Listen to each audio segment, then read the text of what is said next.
delivered a very nice lecture, and we have received a very good feedback from all over India. And we have received around 2,200 participants from different parts of the country. And we have a few registered from other countries too. And today we have with us Dr. Mahantesh Sirur to deliver a lecture on effective proposal writing, writing skills. Particularly, this is very challenging as we have discussed about yesterday's basic skills of scientific writing. To get funding from the different organization or donor organization is much more challenging. What kind of factors we have to identify, how we have to convince our project in order to get the financial assistance from the different donor organization. These are all things we're going to highlight by Dr. Mahantesh Sirur today's lecture. And now I request Dr. R.S. Pundir, Professor and PA of this project, that's an Agriculture Market Intelligence Project, to brief about our project and its activity and to give the introductory remarks. Okay, Dr. Vinay, it's very nice. Now, first of all, I think already you have done this customary practice and service. I welcome Dr. Mahantesh to you. Though we know very well your institution, esteemed institution, you also, but this is first interaction at least for with us and some of our colleagues who are here. And all the participants who have joined or who are likely to join, I once again welcome. And Dr. Saab, basically to you that this project is under NHP caste components. As you know, all for PG scholars and faculty members are mainly the stakeholders in this project. And we are having this project under NHP caste component. And now it is more than 1 year and 4 months to be specific on Center for Agriculture Market Intelligence. And this capacity building program is one of the very, very important segments. And we have done a number of programs under this group. We have 7 groups and multidisciplinary team is there.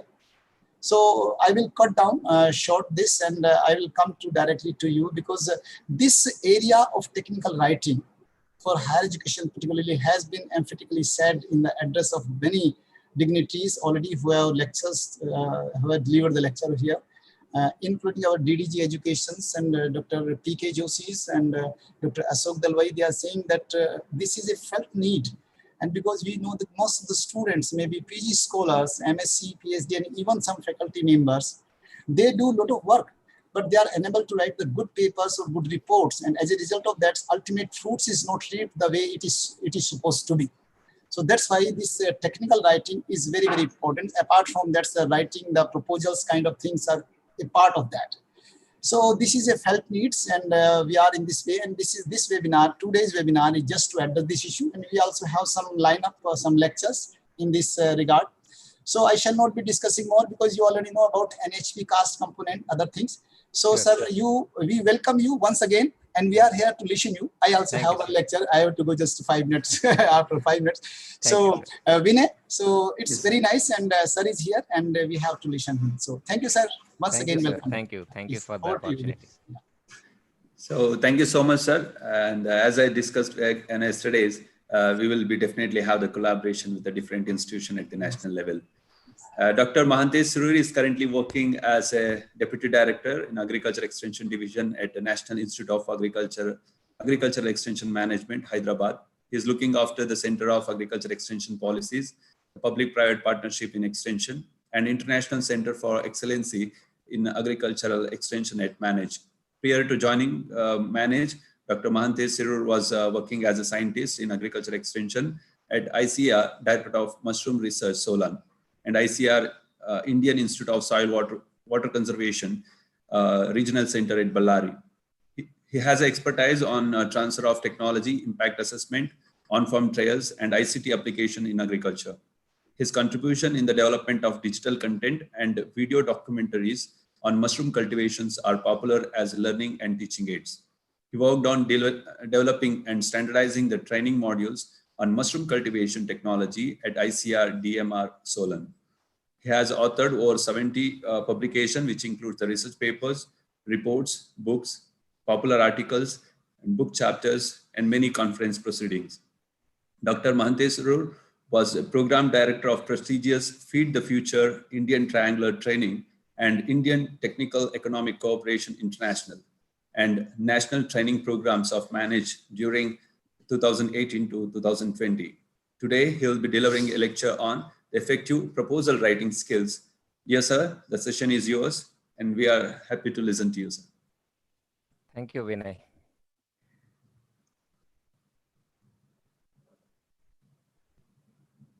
I hope the screen is visible. Yes, sir. Thank you. Vinay, thank you very much. I thank Anand Agriculture University, Gujarat for this nice opportunity to interact and share my experience on effective proposal writing skills. And I am also humbled by the words of introduction said by Vinay.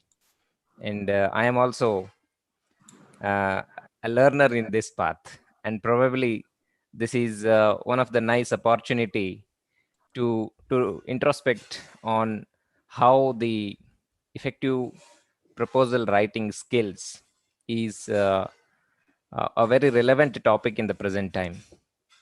As was said by Dr. Pundir, now many people are doing a lot of innovative works in their disciplines, and they are doing a very good job. But when it comes to presenting, whether it is oral presentation or in the writing presentation, probably we are found wanting to communicate effectively. And yesterday I witnessed a very good session from Dr. Bharat Sontaki, and I learned a lot of things. And in fact, to tell to the audience, I feel very honored and privileged to share a session with a person like Dr. Bharat Sontaki, because he is my teacher also in the foundation training program. Now, to continue from where Dr. Bharat Sontaki has left, yesterday while talking on the basics of scientific and technical writing, he was talking about types of scientific writing. And while discussing the types of scientific writing, he was particularly emphasizing on the different types of scientific writing, where he talked also about persuasive writing, and he referred about the today's session in the same slide, whereas why a persuasive writing is required to convince a course of action. He was also talking something about the different games that are happening in the whole lot of publications and the issues of grants and the funds. But I'll continue on the same platform, and probably I hope I'll do justice if I can bring some change of thought and ideas in the minds of the scientific fraternity. Most of the things are generalistic in their content, but I would like to make them quite relevant to the fraternity of the social science, the behavioral science, and the extension disciplines. But they also have an overlapping approach for other disciplines also, because the very technicalities of the scientific and the technical writing for the proposals for grants and the funds remains more or less similar. Now, before proceeding further, let me pose this question, including myself. Let us seek our answers for three important questions.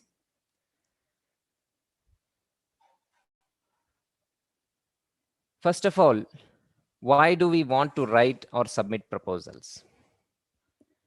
I'll just give a pause here, because I want you to just think what comes to your mind immediately when you ask yourself, as why do I need to write or submit this proposal?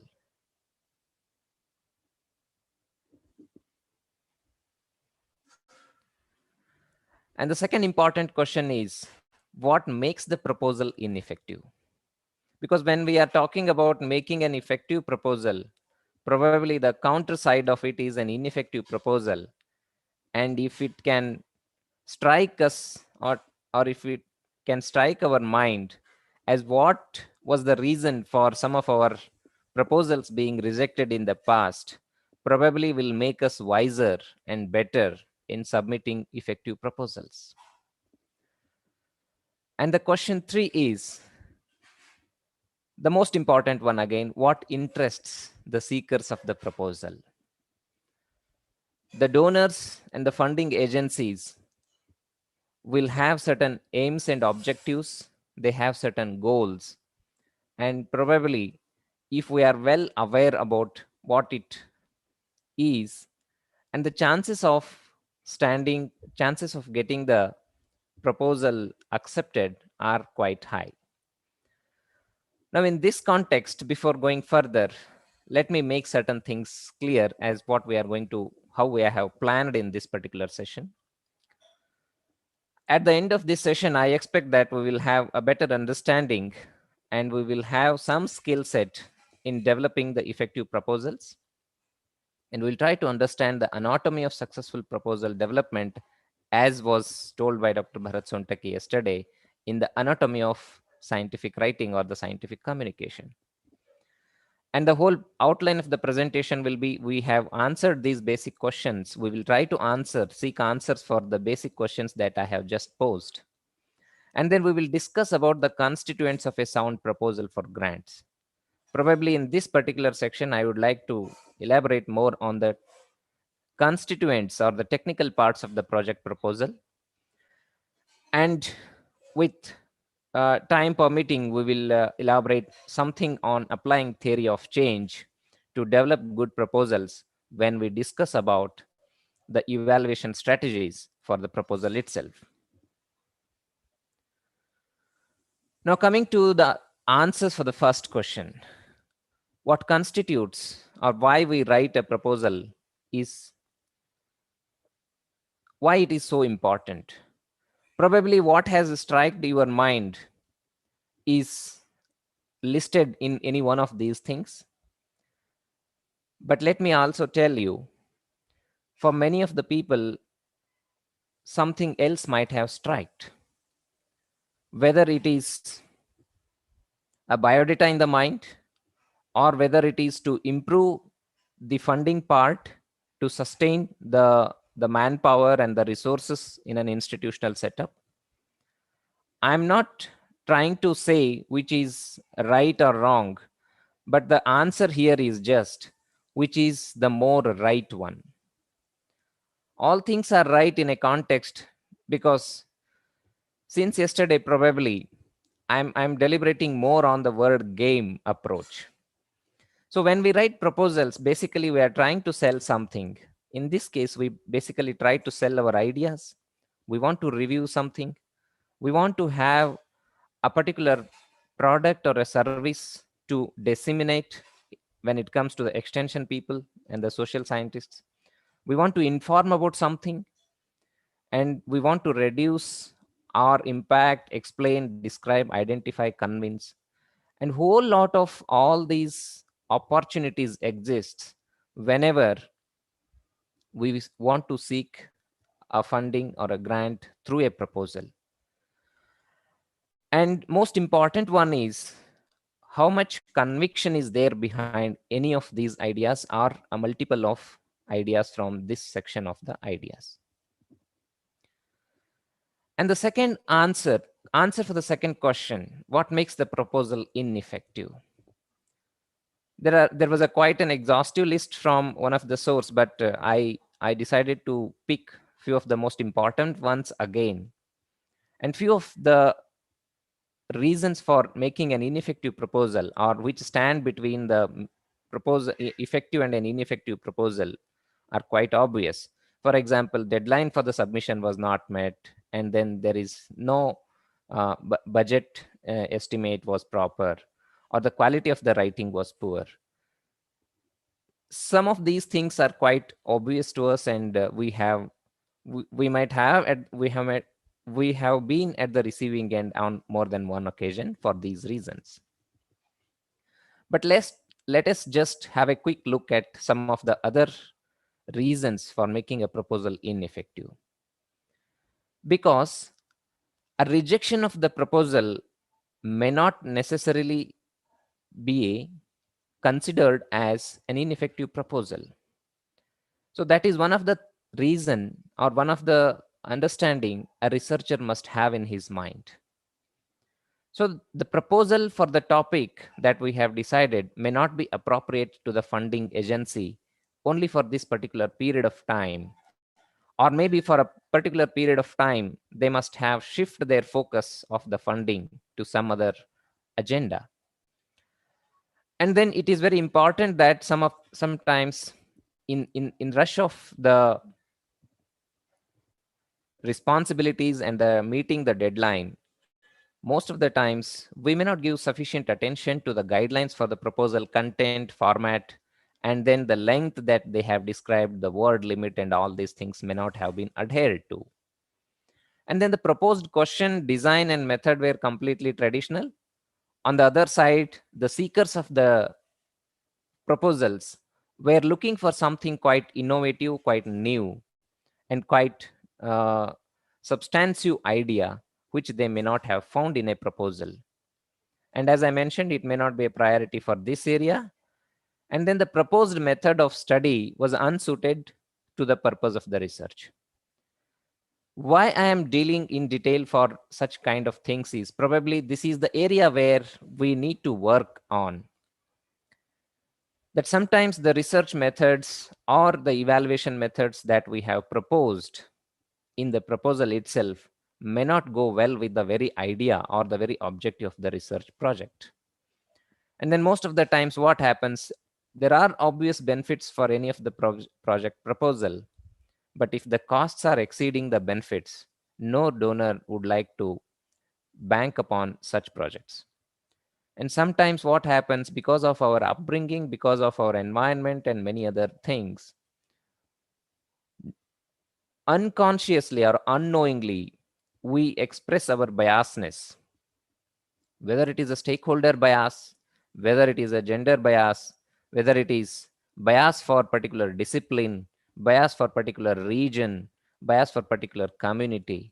All these things are sometimes visible on the face of the proposal. And then the funding agencies are manned by very wise and intelligent people. They are shrewd enough to understand if at all there is a bias in the proposal itself. And then the clarity of research is very important. And I think the one word clarity of research itself assumes very huge significance. And a separate session or a module itself can be designed on this. But basically, we will try to see what makes a research interesting for the donors. And then authors' review of literature indicated that they have not explored the whole territory that has been scanned or that has been traversed by many other prior researchers. And then the proposed study appeared to be beyond the capacity of the authors in terms of training, experience, and available resources. This is most important challenge for young researchers. Sometimes for want of experience, many good proposals might have been rejected. That's why I say experience is a very costly affair for young people. Most of the times we see youngsters asking this question, unless and until we get opportunity, how do you develop this experience? Only with opportunity we can accumulate experience, and then without experience we are not getting opportunities. So it's a very inconvenient paradox, but we have to live with it. And then the solution is obviously there when you know how to manage certain things. When I say manage, I use the word very carefully because inexperience is a truth. And then the way to gain experience is to collaborate with the experienced faculty or the researchers. And then sometimes the budget was unrealistic. This happens, this is a big challenge. Sometimes what happens, we extrapolate for certain things to stretch the budget to an unrealistic target. Or sometimes what happens, the funding agency prescribes a budget limit and then we want to fit in a project very, very deliberately within the budget available. So in such case, what happens? Somewhere we get hit on the budget imbalance, and then the donors might find it difficult to fund such a project. And then the quality of writing was poor. Yes, this has been dealt in detail in the yesterday's session. What makes a good writing is very important. Many of the times what happens, that we might get tempted to go by the quality of the writing in the research paper rather than looking at the stuff of the research objectives and the research questions itself. I'm not here to debate on what is good, what is bad, but it is the human tendency to judge sometimes based on the writing of the proposal itself that they may have the tendency to overlook, I don't say reject, or sideline sometimes in preference for some other projects which are beautifully written or which are beautifully presented. And then coming to the third answer for the third question, what interests the seekers of the proposal is basically reviewer want to know these four things.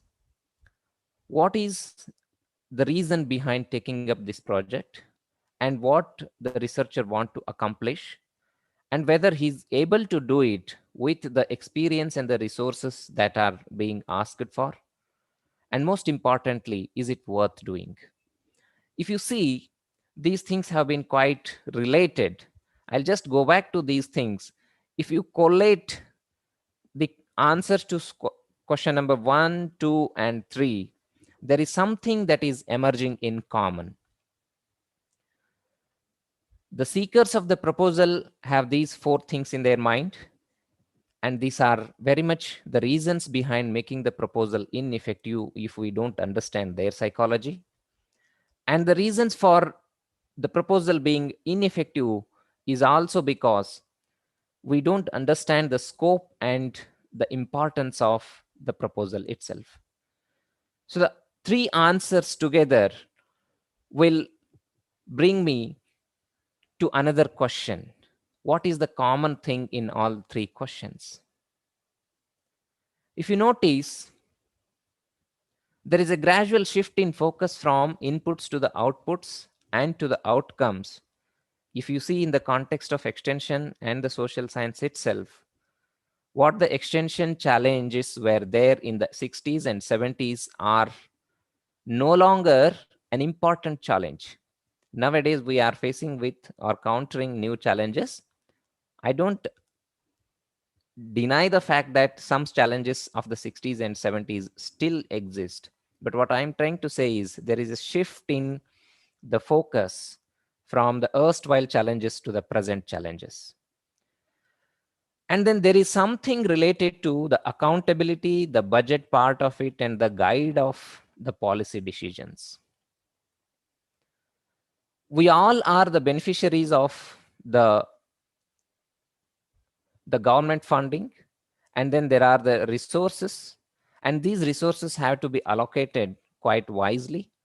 And then every penny spent on any of the research funding or the development activities need to be answered in terms of deliverables to the larger section of the population. And every penny that is spent should be rewarding in terms of deriving more benefits than the cost spent already. And then the whole of the funding and the grant should have been guided by certain policy decisions of the government, which are evolving from time to time. Now, the final thing that I would like to emphasize is the focus is on the well-being of the man, society, and environment. If you analyze critically, or if you just examine what has been talked already in the three questions, for all proposals, without any exception, basically it is the well-being of the man, the society, and the environment. This is where the concept of Vasudhaiva Kutumbakam, the Indian tradition, is emphasized.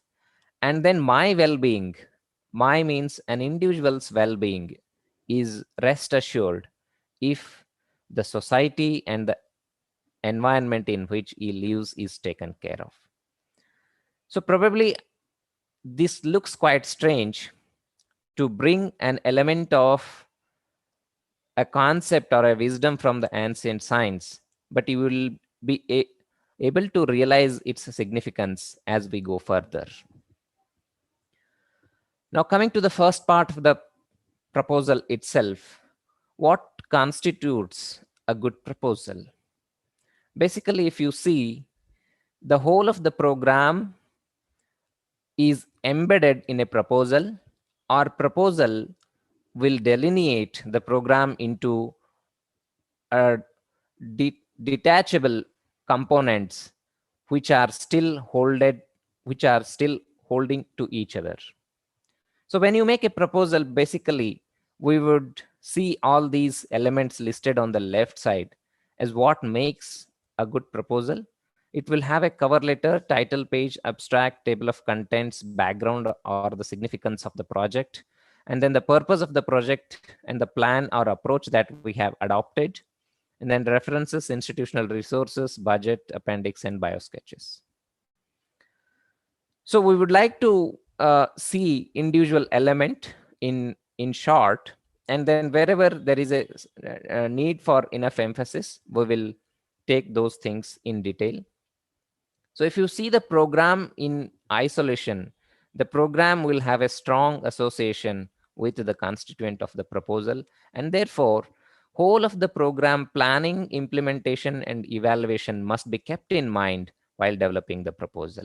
So with this short understanding, probably we will discuss about the constituents of a proposal.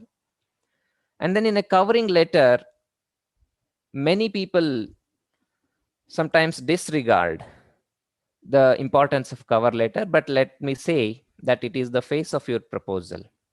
It should be good looking one, but it should not be overly ostentatious. There is no need of unnecessarily emphasizing on many times we see such proposals like giving too much importance on the cover letter, or many times we see that absolutely nothing has been given on the cover letter. So it's just a balance of making it quite evident as what you are trying to say. And then in the title page, cover letter, sometimes what happens is it should also be able to express your shortcomings, if at all. Suppose you have not been able to meet a deadline and you would like to give an explanation, and probably this should be an opportunity to use through the cover letter. And then sometimes you have exceeded the budget, or sometimes you have not met certain requirements of the funding agency, and probably the cover letter will come as a refuge to give explanation to the proposal seekers. And then title page, it should be an explicit but concise. This is another paradox where many a times we struggle to put it briefly. Yesterday, when we were listening to Dr. Bharat Sontaki, he was talking about let us listen to farmers.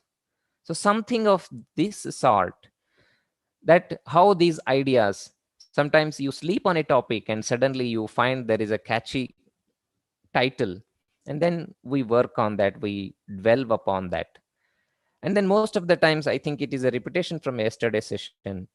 Try to avoid the words like studies on, investigations, research on some problems, and all these things.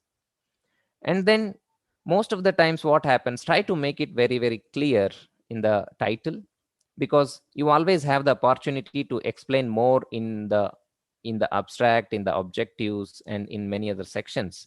So therefore, some of the examples like impact of study on adoption of farm ponds, greening the desert, conserving water in Rajasthan with bunds, tanks, and watersheds. So something of this sort would be an ideal title page or title for the research proposal. And then coming to abstract, summarize significance in this abstract, and then try to tell the hypothesis and what objectives were set and what methods were adopted to find the research, or what methods will be adopted in terms of the proposal. And then the focus is on the major decision point. And most of the times the abstract is expected to be within 150 to 200 words. And then to economize these words, probably again the writing skills will come quite handy. Most of the times we use the words unnecessarily, we use the sentences unnecessarily. If you have sufficient grip on the power of certain words, probably you can avoid many redundant words while formulating the abstract and summary. And again, yesterday, again, it was talked on the direct statements and the indirect statements, how passive voice, active voice, how it helps to save the words. And then table of contents, it's always not necessity to have a table of contents, but if the proposal demands through the more illustrations, or there are some data you want to provide for the funding agency to have clarity, certainly this will come to your help. And then coming to background, this whole proposal stands on this important leg, that is the background and rationale of the proposal. So this particular thing basically wants you to answer these 4 questions. What has already been done by other researchers belonging to your discipline, and what has worked for them, and what remains as a problem or constraint. And then in the last section, whether with your research you are able to address some of these unaddressed challenges or the risk constraints, and then what is that new that is going to come up with this particular study. This looks quite simple in one particular slide, but if you start developing on this, probably it takes a lot of efforts on the rationale of the proposal development. Now, this also leads us to some important research questions. The rationale or the background of the proposal will lead us to these research questions, like what is already known, what will your research add to it, and what will this do to enhance or enable research in your other fields, and what is your contribution to your research community. Probably if these research questions bother us for some time at the during the development of the proposals, I think we are most probably closer to the success of the proposals. Now, sometimes based on the research proposal rationale, we develop the research idea, we take an idea, and then to bring it into a research proposal, we have to delineate in the whole project idea into objectives. And then this is very important, because this is where the reviewers of the proposal will directly decide most of the times on the probability or the chances of the acceptance or the rejection. So most of the times objective we give very vaguely, or we struggle to put it in terms of, we always speak about SMART objectives, specific, measurable, and then attainable, and then resourcefulness, and then timeliness, all these things. But if all the things are taken care from the SMART, probably it will help us to develop the right kind of, to identify right kind of objectives for the research proposal. Sometimes we enter into a trap of giving some vague words, like I have given some examples like not ideal ones and the ideal objectives taken from different research proposals. Objective is to find innovative solutions to reduce poverty. So this is not a SMART objective. What are these innovative solutions that I am speaking about, and how much poverty I am going to reduce? Which is the region that I am going to target? It leaves many questions unanswered in one objective. To develop an integrated approach for something. Now, to develop an integrated approach means for something, again, what is that? What is that integrated approach? What it includes? So add significant knowledge. The word significant knowledge has no end in itself. It can be something to many things, and then derive multidimensional benefits. So such objectives, many a times we try to impress upon, or we have different understanding while formulating these objectives. Or not all these are not deliberate ones, but sometimes we have different understanding about a problem, And then we have a different perspective to put them into objectives. And most of the times, and on the same lines, if you see the ideal objectives, evaluate the effect of one particular strategy, say, for example, on increasing the income.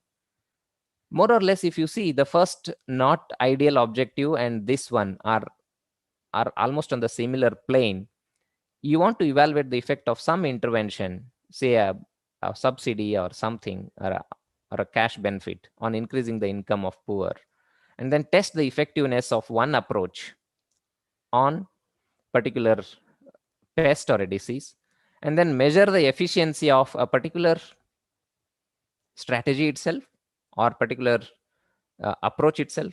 And then when you say significant knowledge, you say test the hypothesis on this, and then to derive multidimensional benefits.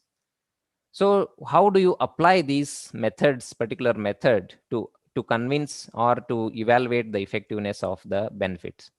So most of the times, so we would like to avoid these things. It's not very sacrosanct to say that they are prohibited, but sometimes they mislead whole objective that we want to set, like develop, design, optimize, control, manage, customize.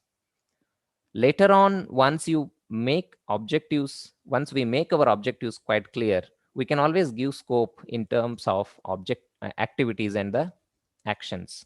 So we will discuss more on this at the time of discussing about the theory of change approach for the proposal development.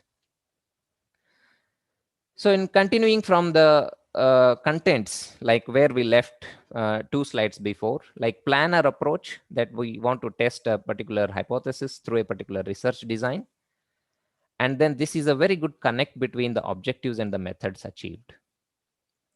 So unless and until we delineate phase-wise outcomes and methods of monitoring and evaluation, the whole research proposal looks quite shallow, and we might stand a chance of exposing ourselves about the lack of depth in our complete understanding. So for this simple reason, I have decided to emphasize more on the monitoring and evaluation part. Now it may sound quite strange as how monitoring and evaluation for the project proposal itself is so important. Monitoring and evaluation may not be very much a part of your proposal, but I tell you, a fair amount of understanding about monitoring and evaluation is very, very essential to stand a better chance of ending up with a accepted proposal. And then the references are quite obvious things cited unless asked for. And then we have discussed yesterday on the bibliographical styles and the standard style to be followed. And then institutional resources. Sometimes what happens, this is a catch-22 situation for most of the proposals. Now, what is most critical here is, critically you demonstrate the competence of institution in the field. That's all. This should be able to guide us sufficiently. And then only explain the unique facilities that are there in the institution. Sometimes we see some proposals where, they list all the peripherals and they dilute the effect of, or they go on consuming more words, and then they end up showing not a good side of the proposal. There might be a very good research idea, but then you create a doubt in the mind of the donor the moment you start giving some emphasizing some fringe elements. And then most importantly, when I speak about institutional resources, it is the collaborations that are most rewarding. Probably there is I cannot speak any more convincingly, having seen the success of the program that I was fortunate to handle, the Feed the Future India Triangular Training Program, where we had the collaboration of 17 ICAR institutes, 7 national level institutes, including CSIR institutes, 2 international agencies, and 1 NGO. So when the collaborations are there, probably the strength of all the collaboration institutions speaks for your proposal. And that is the reason the chances of ending up successful on the proposals is more when you collaborate. And then this requires, again, once again, a lot of sacrificing, it appears like sacrificing, but it is most rewarding. That's why I said Vasudhaiva Kutumbakam has a bigger meaning in the whole context of ending up at doing a better job. And then budget part. So it's altogether an important element where if you do not have sufficient understanding about how the budget part has to be dealt, it is better to seek the opinion of an accountant or an account officer of the department or your office or your institution, so that you will have a complete judgment regarding now what an accountant will do in the research part. Such kind of giving or neglecting the role of an accountant is very, very counterproductive most of the times. We never know what kind of idea will come and which kind of cost or the budget proposal that you might have missed or you might have added inadvertently. Sometimes certain rules and positions in the institution may not allow to seek budget for certain things. And nowadays, if you see, quite a number of times, the donors have specifically made a clear mention about do not include foreign travel, do not include the review charges, do not include the publication charges. All these things are being explicitly made, and give special attention for all these things. And then human resources, that I want to go for a training program in some institute or in abroad or something. And then sometimes we seek to create an infrastructure, a capital asset or a machine or a software. I don't say they are not to be added, but what I'm trying to say here is establish the need for it. If you are not able to do away with it, then only you try to include them. Otherwise, you stick to the guidelines given by the donors. So an example for the budget proposal should be ideally like there is a budget period for this, and then there are different heads like the costs on the salaries, and then there are again costs on the salaries of different types of people, and then there is a recurring expenditure on the materials, and there is expenditure from some other section. So you specifically we have made there like A 1 to 5, B. Again, there are subsections in B 1 and 2, and then 1 to 5 and 6 to 10. So have a right approach to give a clear-cut picture about the budget. And then this is always subjected to change, and there is a lot of scope for discussion with the donors. It's not that you proposed once, either they accept or reject. Many a times, if the donors find the project quite relevant, quite timely, and quite useful, they want to negotiate on either decreasing or maybe adding certain components and giving additional funds. All these things will emerge once you give a right context and perspective to the whole budget situation. Now, whole of the technical writing from the cover page, title page, objectives, background objectives, rationale, and all these things up to the budget part. The technical writing proposal should usually start with an idea, and that idea you want to capture it in certain keywords first. And then following this, develop the rationale and materials and methods. So we have seen this. As much as I have followed the sequence, the same sequence has been suggested by Jugu Abraham. Develop the work program, including the training details, and then provide certain indicators, give the detailed budget. And once you do this, you probably wish to go back to writing your introduction, and then all these things, urgency, establish the need for it, create a sense of urgency in the minds of the donor also. And finally, write the abstract. Probably abstract appears first in the whole of the proposal, but ideally it should be the last one to be written. And there are obvious advantages for it. Many a times we want to sketch, draw a graphical representation of abstract as how we want to go about.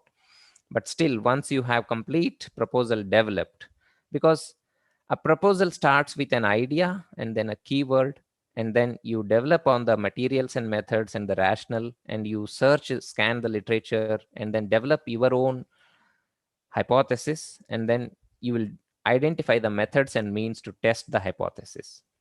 And finally, once it is all embedded in a complete proposal, you would like to convincingly and assertively tell.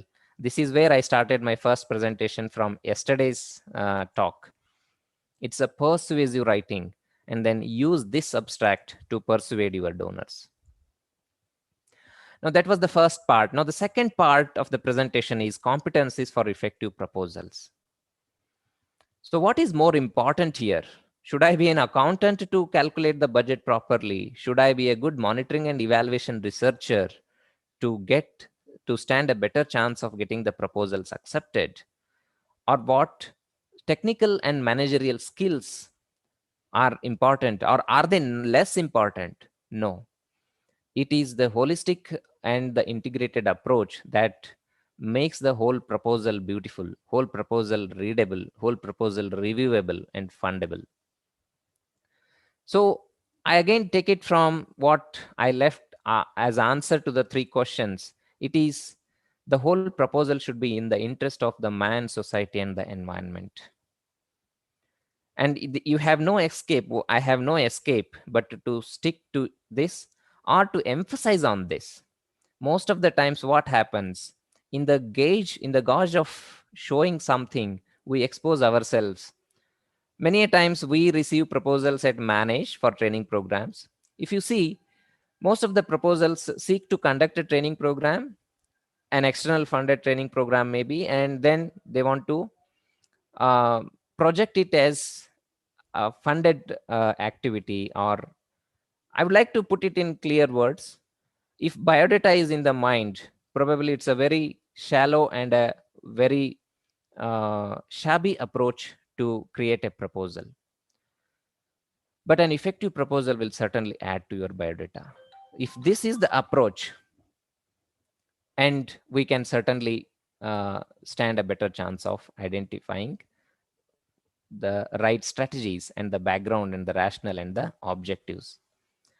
Coming to the human values and ethics, I think whatsoever we talk is less on these things because they are not to be inculcated overnight, or they cannot be sidelined altogether. And then sometimes they appear to be quite demanding, but I don't see any conflict of interest in sticking to the values and ethics and then standing a better chance.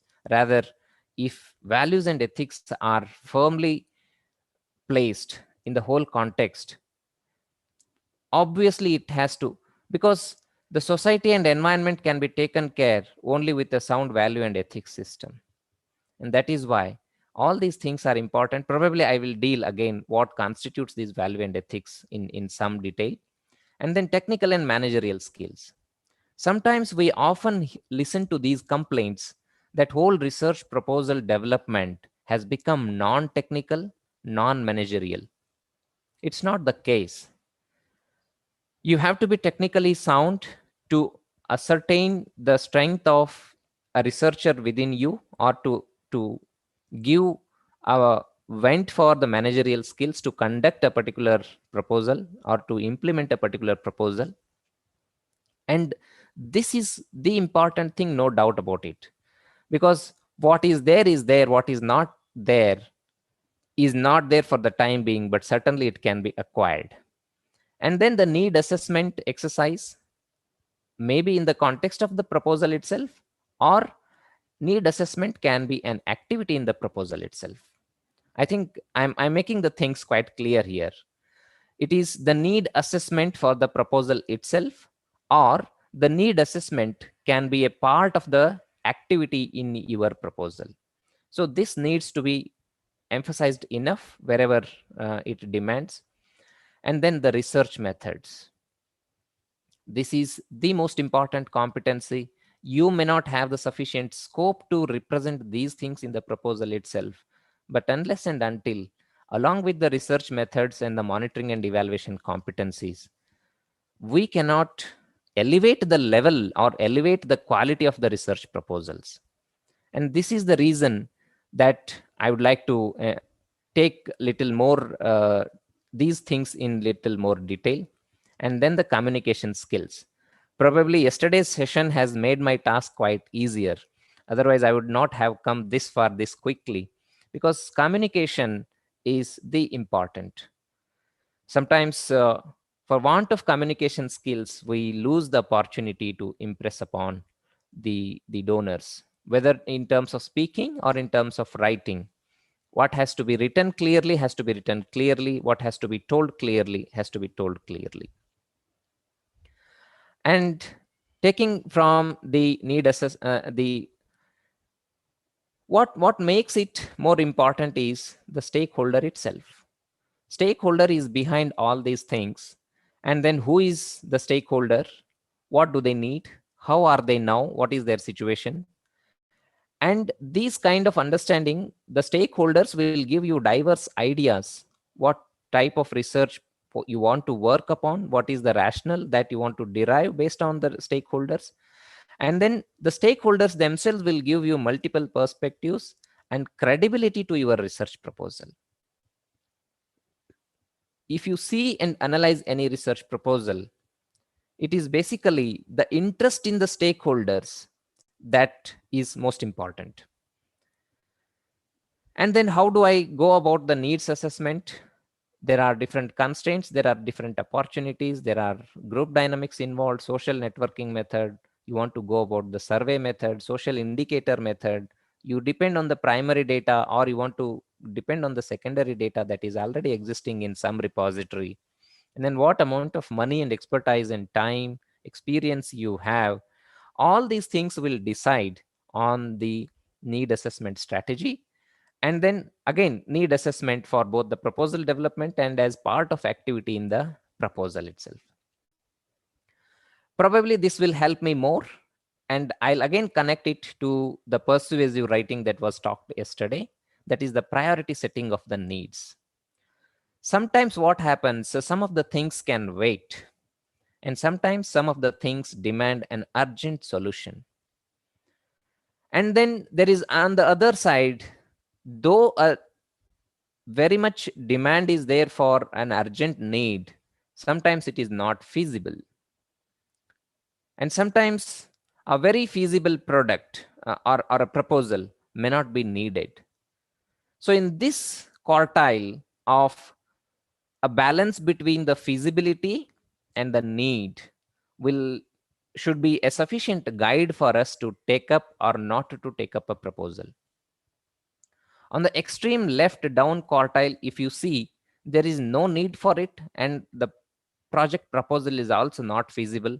There is no question of talking further on this, and you simply abandon.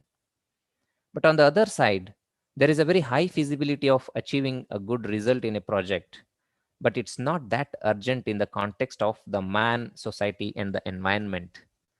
And then there is a scope for appeasement or some reasons to justify and then wait for the time to mature for those things to emerge as a need. And on the other quartile, on the left quartile on the top, is there is a very high need, but we don't know what is the feasibility. And then there is still a very good scope for project proposal. For example, a pandemic like corona comes and a vaccine is needed very desperately, but we don't have a sufficient knowledge base, or we don't have sufficient information. So something of that similar analogous example that we can take it from agriculture also, that there is a very high need for particular crop variety in a region to address the malnourishment. But then, does it really exist? What is the status of the crop, particular crop, and what is the adaptability? All these things have not yet been understood fully. And then there is where the scope for project proposal emerges. And on the extreme bright side of it, there is a high feasibility also, and there is a high need also. And then immediately the priority program are emerging from this particular quartile. So therefore, the priority setting of needs should be very much guided by the feasibility as well as need of the program itself. Now, coming to the ethics in proposal submission, when you place society above the self, for me, that is the highest standard of ethics. And then when you place yourself above the society, probably you lose sight of the bigger picture, and then obviously you end up being a loser. And then there is a counter question, but we see most of the times the projects being approved without having seen the societal benefits, but these things are happening. That is to stand merely on one leg for a quite long time, which I think is not wise. And therefore, the society is always above the self. And if the society is healthy, my health is rest assured. And then continuing on the ethics, plagiarism is a big issue now. And then there are different ways and means, as how yesterday we talked about, there was a talk on plagiarism issue, how to overcome it. The softwares are there, and then there are different approaches to cite or to quote them in verbatim and then acknowledge them. All these things are an approach.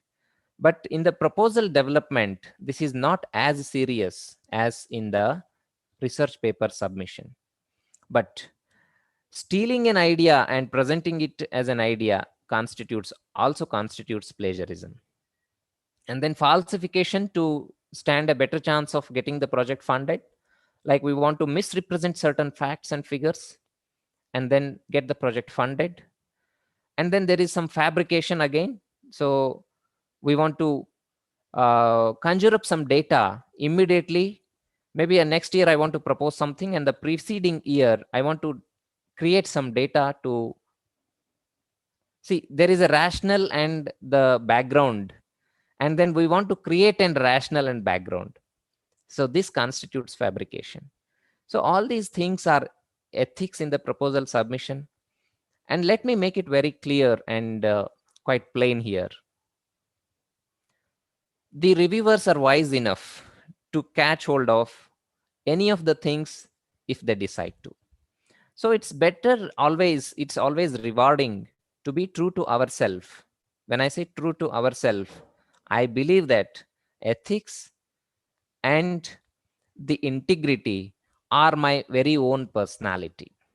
And I don't have to deviate from the self only to get a small time benefit or a short term benefits. Now coming to the another important third segment, which I was discussing about the research methods and the monitoring and evaluation competencies. Now evaluation and monitoring is too much to include in the research proposal itself. How much to include or how much to avoid is a very balancing act. But there is no escape from the fact that unless and until you know how you are going to evaluate your proposal at the end of the project, probably you will do an injustice to the whole proposal itself. Therefore, we must know what kind of evaluation we want to take. There are prospective, retrospective evaluation, and ex post and ex ante evaluation. Whether you want to create a situation to take up the evaluation in the project proposal itself, or you want to take up the evaluation as a standalone project and then do it. And then the formative and summative evaluation, and the process evaluation and the summative evaluation. There is a lot of overlapping between the formative summative to the process evaluation to the summative evaluation. But yet, when you take up evaluation, probably formative evaluation will give you a better judgment, or the process evaluation will give you a better judgment to take up the evaluation in the end, to concretely say what has happened in the project proposals. Now, keeping this evaluation in the hindsight, what your proposal should have is a sufficient data backup or sufficient importance on the data, either the existing data or the data that you are going to generate through your proposal. That must be highlighted, because it is ultimately, if you want to create a brick, you want to depend on the clay, and then this data will act as a clay for your building. And therefore, it is very important to emphasize on the data. However, I am not emphasizing much on this presentation for want of time. And then methods and basis of the need assessment. So we have discussed this already in the methods and basis of need assessment. and the nature of evaluation questions. What is the question that we want to pose to decide on the success or the not or the failure of the proposal or the project or the outcome? And then how we want to show the causality and the attribution, whether there is a sufficient cause enough to take up this particular project, or by taking this particular project, am I able to create some cause in the or desirable cause in the society or on the stakeholders. So this whole causality and attribution is all about identifying the strength or the strength of the intervention alone. And then we will discuss on the applying theory of change in evaluation again in detail. But then right method of evaluation is very important. How we get the right method of evaluation is you identify right counterfactuals, and then you judge on the causality and the attribution so that you know whether you are adopting the right strategy. Most of the times we see very, very routine kind of proposals where we say the before after study and all these things. But then there are advancements happening in the social science also. A before after study can itself extrapolated into a regression discontinuity design so that we can assertively say what has happened just because of this intervention. So probably we don't have a sufficient scope to discuss on the methods of evaluation itself, but I would like to list them for your information as how to choose the right one among the different methods of evaluation that are in front of us. So we have the participatory rural appraisal, which we have underestimated by ourselves. They belong to us, but we ourselves are rather not very convinced to talk about the strength of this participatory rural appraisal and the rapid rural appraisals.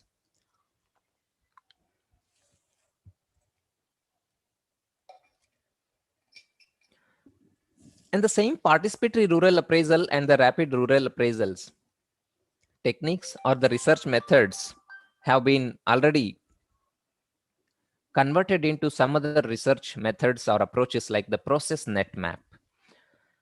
Probably this is the one insight I got from Tata Institute of Social Science, where they take up the nutrition programs quite often under different projects like Tarina in Bihar and many other places. So this is quite interesting. And then this is the right time for me to urge extension scientists and students to think and explore on these things as evaluation method. And then I was mentioning the before after study, which is an extension of before after is the regression discontinuity design. And then now the buzzword is the randomized control trials. We all have become so passionate to include some way or the other way the RCTs in our research design, or in the proposal itself, what we want to do to impress the donors, we include the word RCTs. This is a very poor strategy.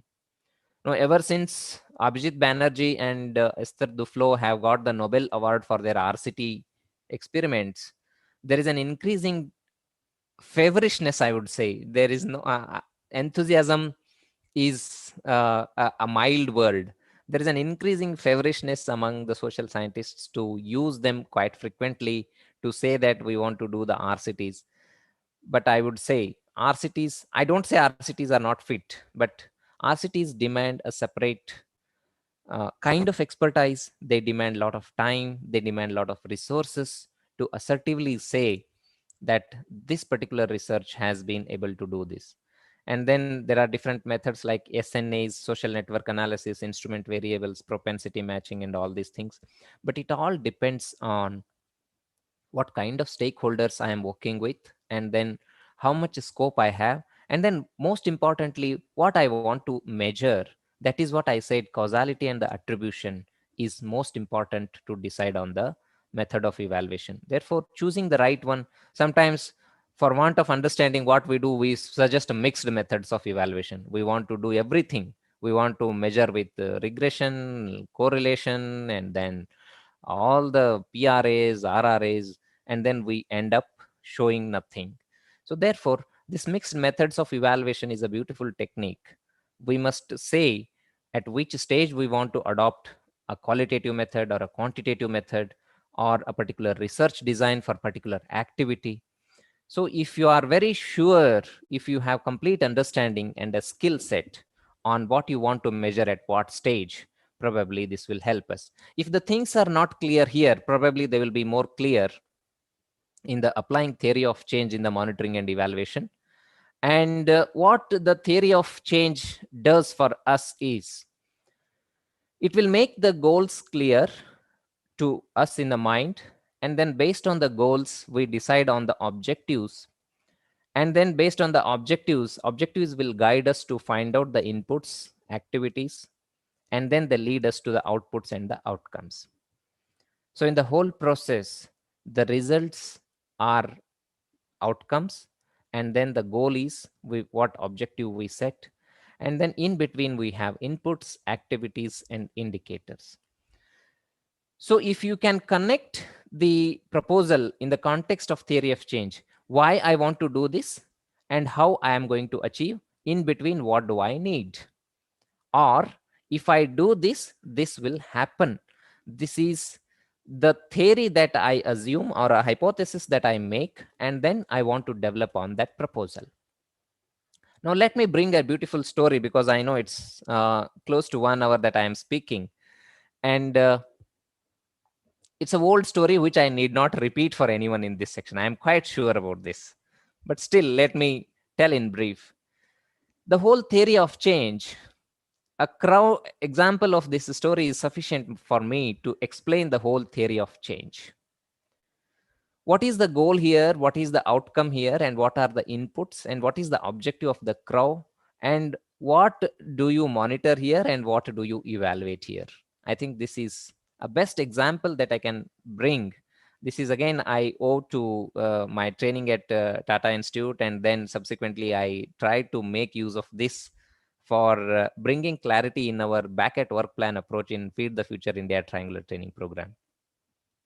So this crow and the picture story is quite known. And then we know that water is somewhere down, and then crow is thirsty. Here the outcome should be to quench the thirst of the crow. And then the objective is to make the water level come up. And then the goal is to thirst. And then the activity is putting the pebbles, stone pebbles, into the jar where water is just out of the, below the reach of the beak of the crow. And the crow go on adding the pebbles. Adding the pebbles becomes an activity of the project, and then quenching the thirst becomes an outcome. And then objective is to make the water level rise. Now let me again go back to this simple example of how with an example and keeping the crow story in the backdrop. Now I believe that by doing certain things will happen. This is my theory of change. This is my assumption that if I put my pebbles, water level will come up, and then that is reachable to me. This is the theory. Whether it will happen, whether stones themselves will absorb some water and then water still remains, there is always a non-logical explanation to all these things. But let me connect it with the inputs, activities, outputs, outcome sequence to create an impact, forming some assumptions, taking the use of certain external factors that are already existing. And then in between, you have the inputs. This is what you want to seek from the donor. These are the financial and physical resources that I want to create for the program activities. And this is the field I need. This is the money I need. These are the people or the experts I need. And then I create the activities in terms of utilization of these resources to conduct certain operations, and then capacity building, generate some products and services, and then deliver it in terms of as output.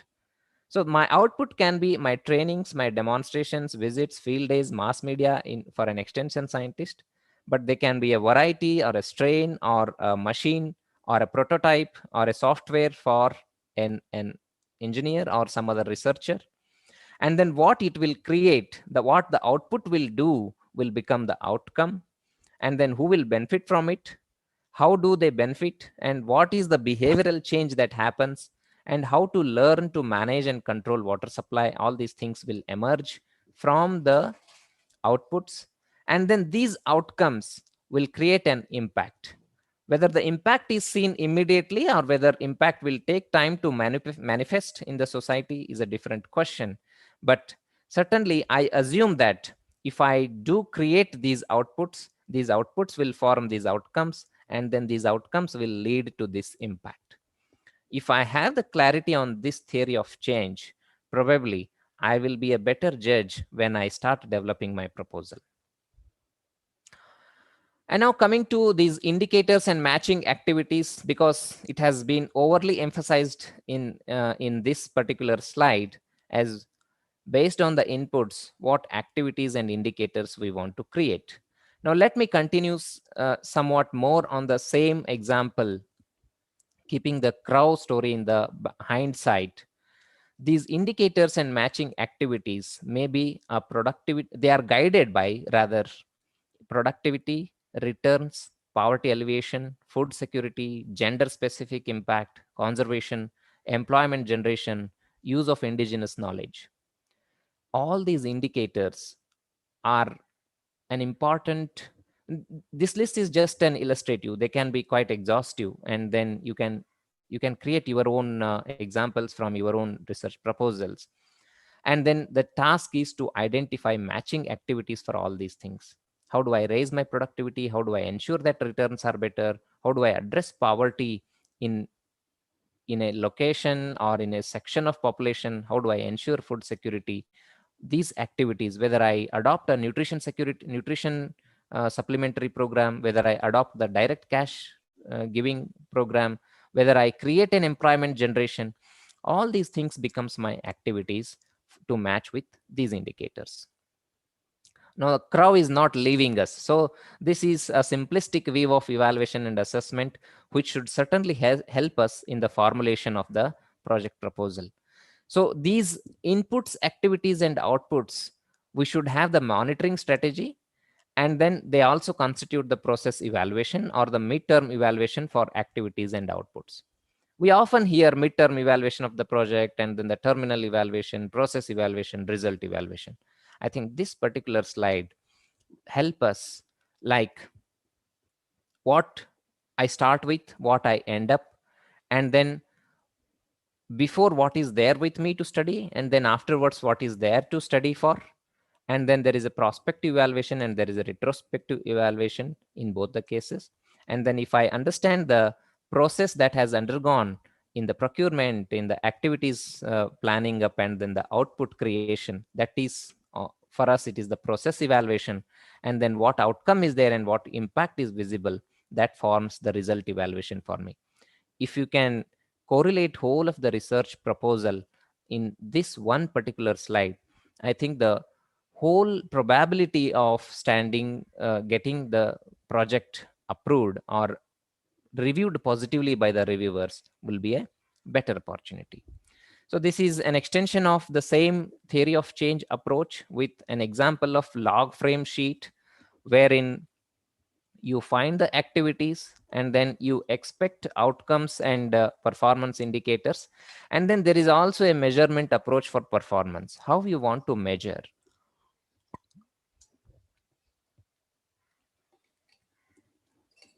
Probably this is the most helpful resource for me. This I have taken from my own training program as a FOCARS trainee in the National Academy of Agriculture Research and Management, where we often talk about winning research proposals. So my first exercise for winning research proposals started at NARM. I was not quite confident, and then but in the process, this was just a learning activity for us. Dr. Virmani was the resource person, and I should remember Dr. Jagannatham Chella, who was the mentor for us. In fact, we are very sorry to know he's no more, but this is where we the seeds of the idea for winning research proposals started for us. And then this log frame has again evolved. Now we have the aid of the computers and the softwares to decide on the log frame. In fact, there is a still lot of scope to talk more on the log frame to including in the project proposals. Now, again, just going back to what interests the seekers of the proposal, create a checklist for yourself. That is what I want to say. And you will be, I know certainly if all my titles were in one direction or in one particular way, this particular title has taken a slight deviation. So it has become hat has been highlighted. What interests the seekers of the proposal is certainly not the hat. What hat you you put, whether you are a professor or an associate professor or a scientist or a technical officer or a very, very important person or head of the management position, probably they may look at it once, but that is not what the seekers of the proposal. I mean, for me, that is the hat. And what is the track record of me? If every proposal has to be seen in the context of the track record, probably the first proposal we will never get approval. So that is why we don't have to be very, very unsure about our strengths and capacities, but have the belief in ourselves, and then we stand a better chance of getting the proposals. And then main contribution is like innovative solutions, and then what it contributes, like basic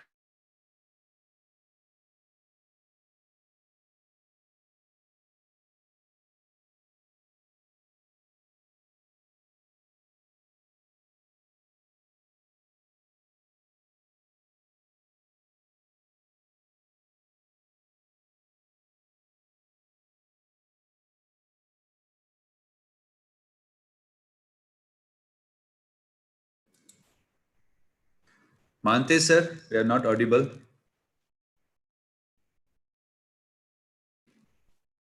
So hope there is a technical issues. We'll get back to you people.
So we are trying to reconnect the resource person. Meanwhile, just I have a few questions that is raised by the audience. So I'll put forward those questions so that that will be helpful. I think he was at the edge of the completion of the presentation. He was having some of the component called as what interest of the seekers of the proposals, and lastly had something like measure, monitor, and demonstrate things. So here he was just focusing with respect to that how we have to write the proposal in context of the donor agencies, maybe the funding agencies and all. So in that context, he was focusing mainly with respect to the different authors has given the different guidelines. It will be not something related to the when you are proposing some of the proposal for one agency, it will be same as to the other agencies and all. The requirement will be different. The target audience will be different. So when you are proposing the project as a PA or maybe as a researcher, you have to look at something related to the particular aspect of the donor agencies or maybe whom you are writing for that. Even when you are writing for the PhD proposals and all, that differs. Okay, so when I, just, some of the questions that asked by the audience, I just read out some of the questions that is some of the planning problems. Planning itself has a problem. Some people have the idea, they have the idea that how to go with some of the proposals and all. But when it comes to the implementation and all, they have the problem with respect to the implementation or executing that. Okay, so the candidates are asking that how what are the problems and challenges they are facing, and when they are facing those challenges, how we have to overcome that unexpected challenges. Okay, and another important thing with respect to the question that important question they have said, the importance of multi-institutional and multidisciplinary project. Okay, these days, mainly the students or maybe the project researcher, they are focusing, even the funding agency they require with respect to the, they are focusing with respect to the multi-agencies and multi-institutional projects. Okay, so there we have to focus more on, if it is an individual project and independent project, majority of the cases, the rejection will be high. Okay, the multi-organizations, multi-institutions are mainly concerned with respect to that. And we all knew that the project will directly not be approved by the organizations. They usually call for something like conceptual note, and later on, if your conceptual note is accepted, then they will go for the detailed proposal. So what are the components we have to consider when we are writing for the conceptual note and when we are going for the detailed proposal? So I think Dr. Mahantesh Sirur will going to answer these questions, that when you are preparing the conceptual note, what are the important components? Because it's just like an abstract. It's just a window that what you are just proposing in order to get the financial assistance to implement the projects and all. And some of the we have the pitfalls to when you are writing the proposals and all. So I think Dr. Mahantesh Sirur will going to address that. What are the pitfalls he faced during initial stage of preparing the proposals and all. So I think we have connected to the Dr. Mahantesh Sirur. Yeah, Vinay, I am here. Yeah, I am okay. here. But you just have to bear with me. I am on the mobile bandwidth now. Still, till the power comes, I have to manage with this. Okay, so I will share the slides, sir, so that you can see the slide and present. I'm through the presentation. Just 2 slides are there. If you can share, that will help. Okay, I'm almost through. Yes, sir. Yes, sir. I'm almost through. So.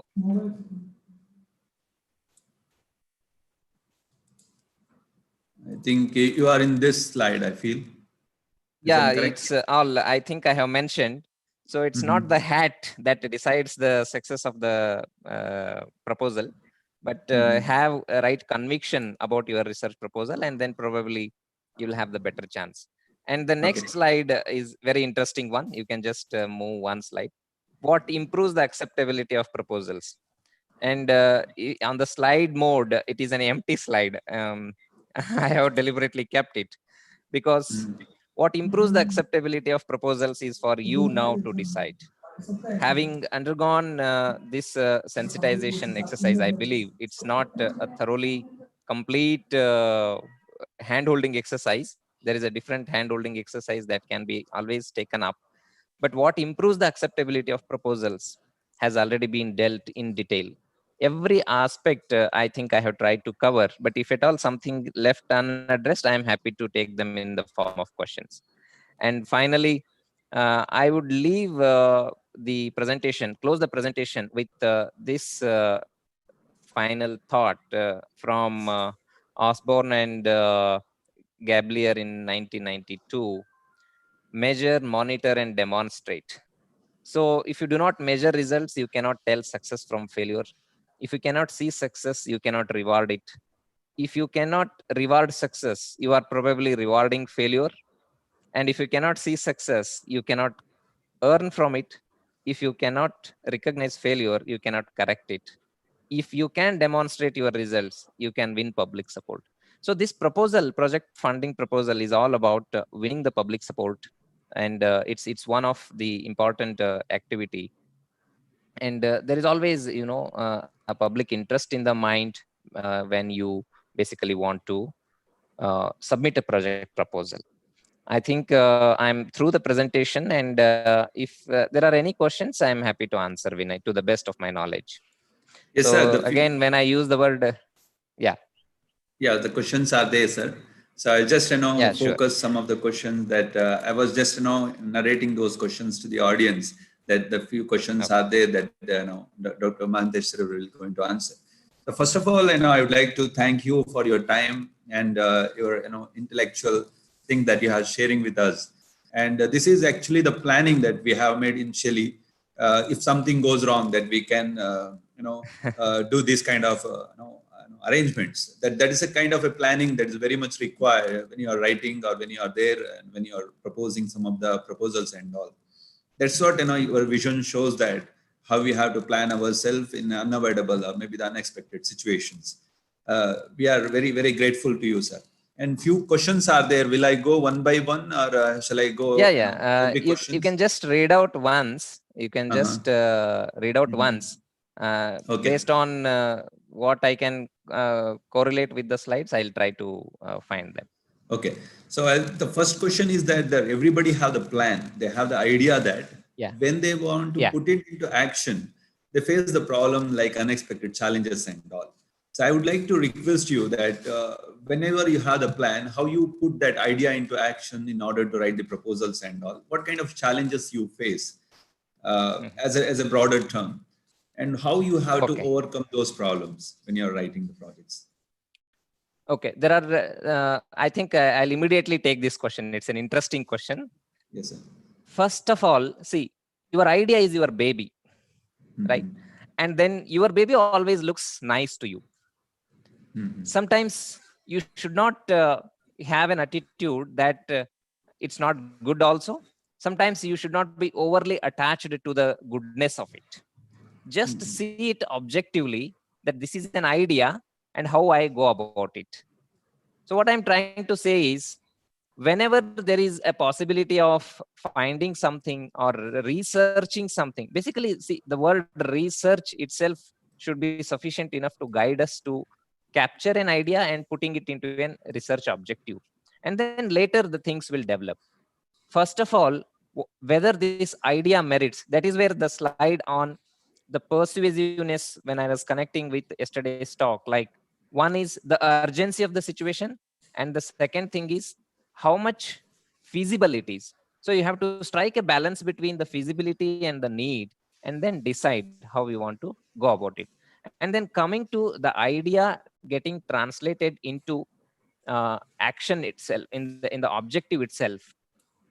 Probably the objective is to break it into logical parts and then take one activity, assign activity. That is why the theory of change, the very idea to bring theory of change into research project proposal development was to make it more convenient to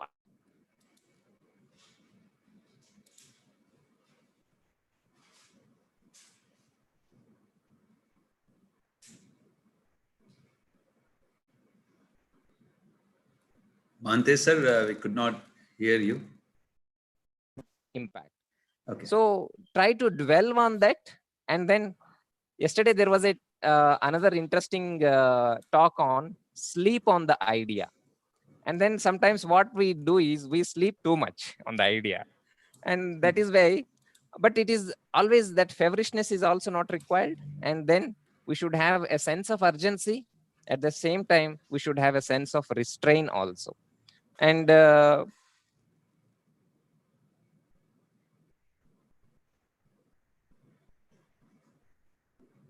it's not quite appropriate to name because it is being aired. There is nothing wrong in telling what I'm telling. I did not have sufficient experience because that was on the sleeping pattern to reduce the anxiety among the farmers and entrepreneurs. So therefore, I did not have sufficient background for myself. And then I did not have a good collaborator to convince the donors. So that is how the things will work. It's not just one element to decide. The success of a project proposal is a combination of several activities. No, it is about your idea. It is about the strength of how you convince, and then what is the experience and expertise that you have to deliver the results, and the provision of the budget, and then the mandate of the donor is most important. I think I have mentioned already, the donor will have a mandate. Sometimes they shift their focus from year to year and all these things. So these things will take time. Sometimes that's why I said a proposal rejected not necessarily mean that a proposal a poor proposal. Sometimes good proposal also gets rejected simply for want of certain opportunities and the funding agencies. Okay. Thank you so much, sir. We have another important question that everybody is facing a problem with respect to the difference between the outcome and output. So every projects actually usually ask that write about the outcome and output of your projects, the future perspective, that what will be the outcome and output. Usually, whenever we look at the proposed project, maybe the proposals, the output is missing with the outcome, or outcome is missing and missing with the output. So how the one should have the clarity about these two important components? Yeah, and you have explained, sir, but still have a more emphasis on this concept. No issue. So it's a beautiful question again in the context of theory of change, when explaining the activities, output, outcome, and then the impact. I knew certainly it will create some doubts in the minds. And the best way to have an understanding is, yes, they are different. But for time being, sometimes what happens, there are some overlaps between the outputs and the outcome. For example, I conduct a training program. My output is how many number of trainees that I have trained become my output. And then the change in the knowledge of the trainees becomes the outcome. And then what the trainee does with the change in the knowledge in his society becomes an impact. I think this example illustrates the number of trainees that I have trained becomes my output. And then the changed knowledge of the trainee becomes an outcome. And then what the trainee does to create a change in his society with the newly acquired knowledge becomes an impact. Okay. That means you mean to say that the qualitative things and quantitative things. The quantitative things are something related to the output. Yeah, very much. And qualitative things are something like your outcome. Exactly. Most of the times what happens, your outcomes are delivered easy to measure. I don't say the outcomes are tough to measure or impact is tough to measure. I was discussing the regression discontinuity design, the RCTs, the instrument variables, and even the social network analysis. Important tool for us to really delineate what exactly has been the impact because of certain interventions. So another important thing, sir, now whenever they ask for something like proposal from the donor agencies or institution, in the first they don't ask for the detailed proposal. They ask for something related to the conceptual note. So as today we are discussing about, your abstract should be more attractive and informative in the context that that will attract the readers in order to cite your article, or maybe create an interest to read your article further. How important is conceptual note in order to accepted by the donor agencies or the funding agencies? Why the conceptual note has come in first place? Conceptual notes have come in because of the increasing number of proposals, basically. Yes. So the donors will not have sufficient resources to scan each of the proposal in every detail. So probably they will do a justice for themselves and even for the researchers to seek a conceptual note. What a conceptual note does for you is give a conceptual clarity about, it's all about being very, very clear in your strategy, being very, very clear with what you want to do and what you want to achieve. And then this conceptual note should be used wisely to convince your point. Sometimes what happens, you are very convinced, but the donors will have certain questions in their mind as how you are going to achieve. That's why I said somewhere in the slide that is there, this should speak about the aims and objectives, and what are the hypotheses that you have set for yourself, and how you are going to achieve the means, and that I mean to say, what are the methods that you want to adopt to deliver these things, and then how you are going to evaluate. Probably if you can tell it in brief, I think they will decide on that. It is not for, see, again, yesterday's talk has taken care of much of my burden. A good reading is a hard damn writing, isn't it? So if they wanted to read it quite comfortably, you have to take a lot of pain to write it plainly. So that is the connecting point from yesterday's session to the today's session. So I think the point is taken now. That's actually your window should be very clear that how you are dealing with the things.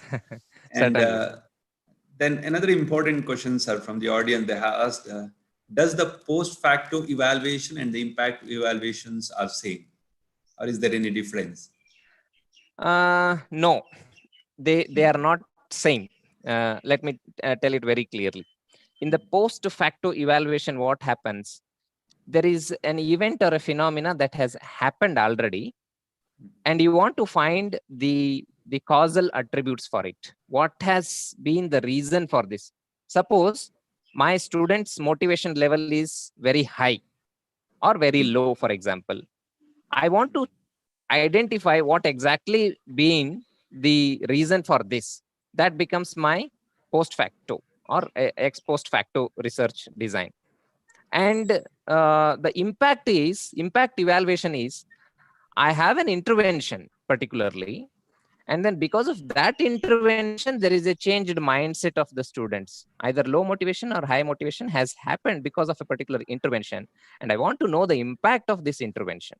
Again, that is why I said selecting the research methods will come into picture here. If I am doing an ex post facto research design, I will adopt a different strategy. But if I do the same impact evaluation on the same criteria, I'll have to be more judgmental. I'll have to use more shrewd methods of with, without treatment, and all these possible research methods. Pandora's box will open for me. Mm-hmm. Yes, sir. Particularly, this is very important, as you asked. Whenever you have the doubt, or maybe something related to the selecting the methodologies and all, it's always suggested and recommended that you have the word with other experts in the same line. So more clarity will be there, and there is a success of your proposal will be very high. Sir, I'll just merge the two questions. Another two questions are there. One is that what pitfalls to avoid when you're writing the proposal, and the importance of multi-institutional and multidisciplinary projects. The current recent days, people ask that multi-institutional or multidisciplinary projects having the much more higher acceptance. What is the importance in that sector, and how one should go for? And what are the something like pitfalls to avoid when you're writing the research proposal? In any science, maybe the social or maybe the physical sciences, particularly the biological sciences and all. See, the pitfalls,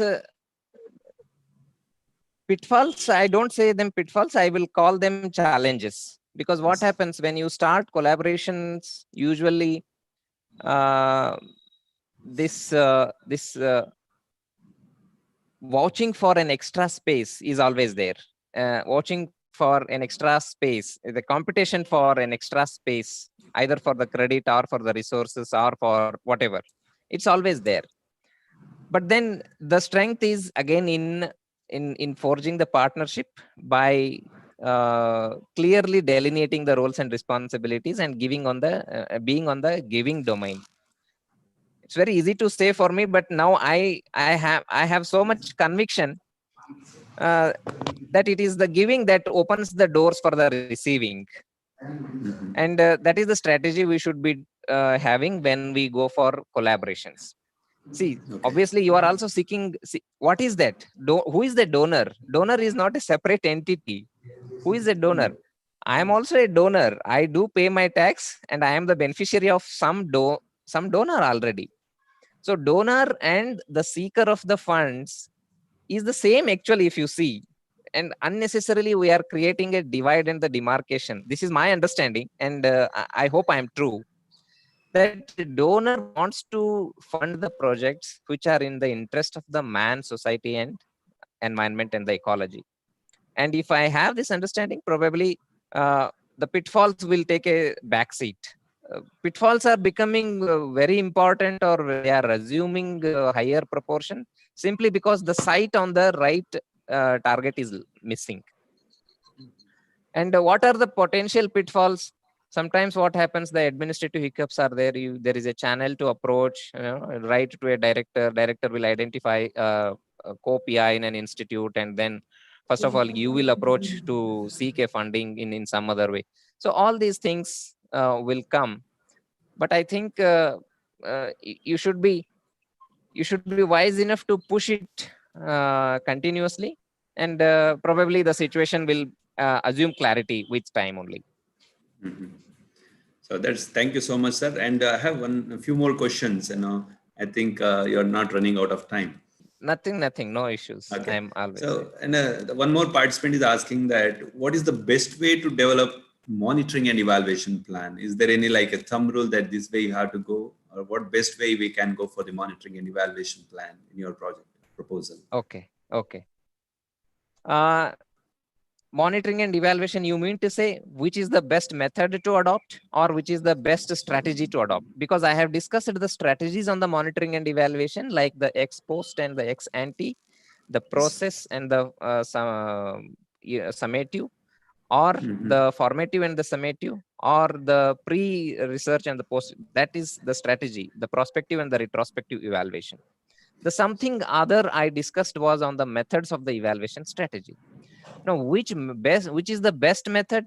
I think your research objective should set it.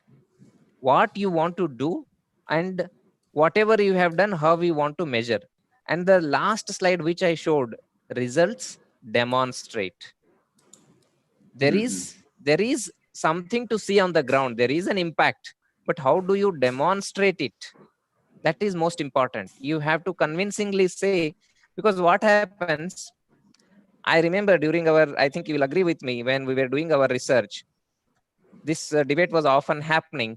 I will do this, I will give this documentary, and the farmer will see, and then he will change his behavior, and then this is before and after study.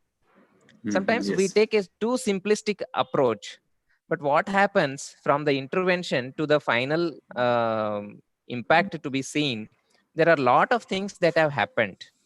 And how do you know that the result of a change in a particular behavior is not because of certain other counter confounding factors or extraneous variables that we often talk about? So therefore, now how do I extract that difference created only by the intervention? So that is where, the Solomon 4 group design that we saw in one of our colleagues' study, or creating right counterfactuals and designing an RCTs. So all these things will come. Deliberately, I am avoiding speaking more on RCTs, because the more we speak, the more confusion we create, or the more confused we become. But yes, RCTs can be a very important tool, but then be very wise where you want to do and when you want to do it. So, and I tell you, if you are too enamored by all these methods of evaluation, I would suggest the best way is to stick to the PRA, RRA, and the process net map techniques. I think they do a good justice to what you want to present, what you want to demonstrate. So in the line with your last sentence, sir, with respect to the PR and RRA, somebody has asked that, very theoretical questions with respect to what is the difference between the participatory and rapid rural appraisal, and which is the best method. And I don't think that it can be answered very easily within very limited time. Yeah, it's so okay. Just try to highlight with respect to the one or two difference, and obviously it depends on objective what you have. It's mainly with respect to the assessment of need and all evaluations with the participatory mode. But highlight which one is better. I think sometimes.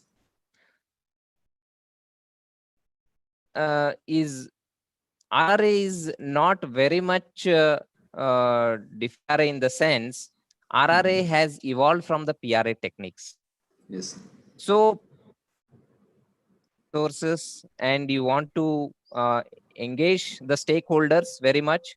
And sometimes in the rapid rural appraisal, with some compromise on the time and resources, you would like to quickly arrive at the same results. So these rapid rural appraisals, the word rapid will give you a kind of sense of urgency through the same techniques rather. You will select the identified resources sometimes, stakeholders sometimes. You don't want to go theoretically with the PRA by how you do the Venn diagram, seasonal analysis, then transact this and that. So now, but let me tell, I think it's a good question to bring in another element. Now in the PRA and RRA also, we are using very advanced tools and techniques. We are using ICT tools. We are using electronic gadgets. We are taking the data of the coordinates of the geographical locations. And then we are bringing the data from the GIS and the Met department. So that's why I said it's completely evolving methodologies. And it's either not good to stuck in one place, or either it is not good to confuse with so many things. So just have these things and then pick from each one of them. So pick one thread which suits most to address the evaluation strategies. Basically our whole idea is to show or to convince. That's why I said I started with some kind of caution when I was telling that the monitoring and evaluation skills are not necessarily going to be, our monitoring and evaluation part is not necessarily going to be part of your project. But without these things, you may not elevate the quality of your research proposals. So in the hindsight, you should have a clarity about how you want to measure and evaluate midterm, how you want to. And yesterday also, day before yesterday, we had a session somewhere in NARM. They were asking me, so sometimes the impact is not visible. How do I really convince that there is an impact? It was a tricky question, but the most important one. Now I tell you, sometimes if you are not able to see the impact immediately, the best way is to rely upon your outcomes. They are your safeguards, because sometimes impact to be visible takes some time. Okay, so in that way, the PRA and the RRA techniques difference, don't worry much, because it's just an extension of what PRA techniques will do, and it will give you an immediate analysis part for the RRA techniques. But which one to use? Again, don't be too judgmental, or don't be fixed on particular technique. Your strategy or your objective will guide it. So in a nutshell, you would like to say that there is no universal method for anything. So we have to go with according to our demand. Yeah, exactly. You cannot fit in, everything in one shape. So it assumes the shape that it should be just like water. Wherever if you are put in a glass, you become a glass. Methods are there, particularly act as a means for us, and let us use them as a means rather than using themselves as everything. They help us to demonstrate, and we should use them as a means of demonstration. I remember one interaction when you are saying something like, whenever you are preparing for the competitive exam, you said whenever the question have some word like always, you can easily select none of this answer, because always things will not go into applicable. One methodology will not always applicable in every situation. So I remember in that sense. Okay. Yeah, Sir, I think it's a quite like a conflict situation, whether we have to look at the donor agency or whether we have to look at our interest when we are proposing the project. No, you should not look at both. You look what is important to the larger society and why you want to do it. Because if you see, and again, when I say you don't look for both, it's just in a lighter way. Even what the donor and the institution are also doing is the same thing. They are guided by the larger interest of the society. No donor would like to fund for our biodata. Let us be very clear about it. There is no Yes. donor sitting to fund for our biodata. And Mhm. biodata is just an offshoot for doing good work. So this is my conviction, and I'm sure this is the conviction of all the researchers who are doing research. Because as a researcher or as a faculty itself, I am already funded.